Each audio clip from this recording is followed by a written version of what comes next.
Դուք այնքան բարձր վարկանիշ չունեք, որպեսզի մեծամասնություն կազմեք միայնակ։ Ով է դա ասում։ Ում հետ եք դուք համագործակցում։ Դե ձեր հարցը կներեք, բայց Այնտեղ չեք այրում կամուրջները։ ձեր հարցը կներեք, բայց շատ տարօրինակ էր եւ ոչ պրոֆեսիոնալ, որովհետեւ ես հիշում եմ 2021 թվականի ընտրություններից առաջ էլ նույն լրագրողները գալիս ասում էին դուք վարկանիշ չունեք, ընտրություններում պարտվելու եք, արդյունքը բոլորը տեսակ, բայց մի վարքյան թողեք ավարտեն էլ։ Երկրորդն էլ ասացիք, ինչ ասացիք, չենք այրում կամուրջը, Քոչարյանի հետ կամուրջ չկա, Քոչարյանի հետ բոլոր հայ ժողովուրդը, ես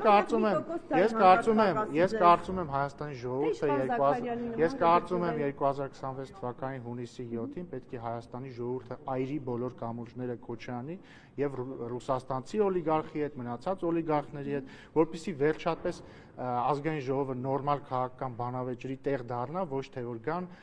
դավաճան, այսինչ այդ ամեն ինչը ավարտեն։ Նաեւ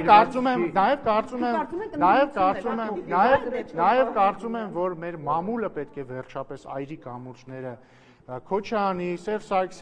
Սարգսյանի փեսու, չգիտեմ, այնտեղ տարբեր օլիգարխների հետ եւ վերջապես ստանա նորմալ, անկախ ֆինանսավորում, պետք է մամուլը հրապարակի իր ֆինանսական աղբյուրները, մի բանավիճակի հետ, ես հարց ունեք